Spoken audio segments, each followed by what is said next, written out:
NEET भर्ती परीक्षा 2026 हालांकि पेपर लीक होने के बाद में परीक्षा को रद्द कर दिया गया है, जहां सीबीआई को दे दी गई है। कल रात सीबीआई एसओजी मुख्यालय जयपुर पहुंच चुकी है। सीबीआई ने वहां से टेक ओवर कर लिया है एसओजी के द्वारा, जिनको गिरफ्तार किया गया था। लेकिन जांच के बाद में हंगामा और राजनीति जो है वो बड़ी तेज हो चुकी है। राजस्थान की बात की जाए तो पेपर लीक जो हुआ वो नासिक से हुआ, प्रिंटिंग प्रेस से हुआ, ये बताया जा रहा है। उसके बाद में हरियाणा की गैंग के हाथ में ये पेपर लगा और हरियाणा की गैंग से जयपुर जंबा रामगढ़ के रहने वाले दो भाई दिनेश और मांगी लाल ने ये पेपर हरियाणा गैंग से खरीदा। 30 लाख रुपए खर्च करके ये पेपर खरीदा गया और इस पेपर को इन दो भाइयों के द्वारा आगे सर्कुलेट किया गया।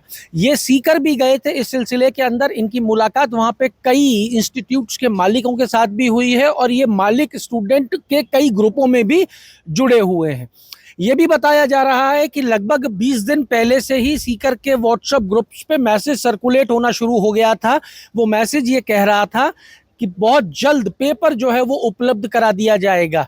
अब एसओजी और सीबीआई इन सब तथ्यों के ऊपर जांच कर रही है और सीबीआई का जांच का दायरा जैसे जैसे बढ़ रहा है वैसे वैसे अपराधी जो हैं वो सीबीआई की पकड़ में आते जा रहे हैं। सीबीआई एक एक लिंक को खंगाल रही है, लेकिन जैसे जैसे सूचनाएं बाहर आ रही हैं वैसे वैसे राजनीति राजस्थान में तेज हो गई है।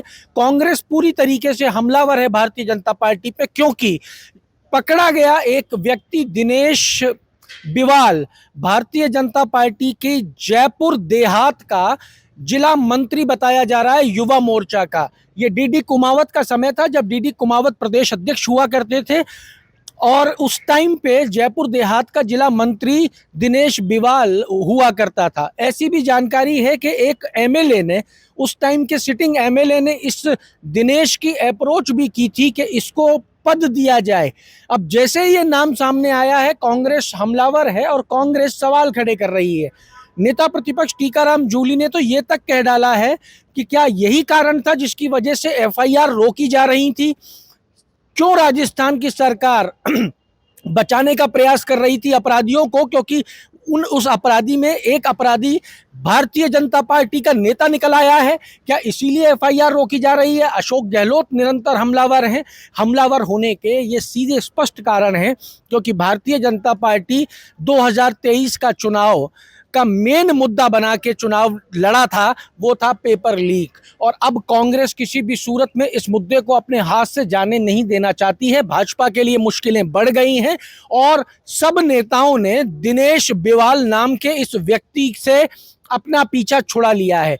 कोई नहीं पहचानता है इसको, किसी को याद नहीं है ये कब था, किसी को ये तक याद नहीं है कि मैंने सिफारिश की थी। हमने भी जब एमएलए से बात की तो एमएलए ने कहा मैं इस नाम को ही पहली बार सुन रहा हूं, मैंने ये नाम भी कभी नहीं सुना। बीजेपी पूरी तरीके से अपना पीछा छुड़ा चुकी है। कांग्रेस हमलावर है, कांग्रेस आरोप लगा रही है, लेकिन आज भी उन बच्चों का भविष्य अधर में लटक गया है जिन्होंने नीट 2026 का पर्चा दिया था। 25 के ऊपर भी जांच की आग आ सकती है, ये भी सूचना निकल के आ रही है, क्योंकि इस परिवार के 4 ऐसे बच्चे हैं जिनका सिलेक्शन नीट में हुआ था और उस टाइम भी पेपर इनके पास आया, ऐसी जानकारियां मिल रही हैं। हालांकि ये जानकारी अभी पुष्ट नहीं है, लेकिन अगर सीबीआई जांच कर रही है और सीबीआई की जांच में ये निकल के आता है कि 25 में जो पेपर था इनके पास आ चुका था पहले, तो 25 का जो पेपर है वो भी शंका के दायरे में आता है। और क्या फैसला होगा उस समय पे? 25 के पेपर को भी क्या रद्द किया जाएगा अगर जांच में ये निकला कि ये पेपर भी लीक हुआ था? अब मेडिकल के जितने छात्र हैं उनके लिए एक बड़ी जो दुविधा की स्थिति जो है वो बन गई है। राजस्थान में नीट को लेकर राजनीति जबरदस्त तरीके से हो रही है। सुन लीजिए किसने क्या क्या कहा है। और जो पकड़ा गया है बीजेपी का जो नेता है, कहते हैं उनके परिवार के 5 लोगों की नौकरी पहले लग चुकी है। तो ये जांच का विषय है।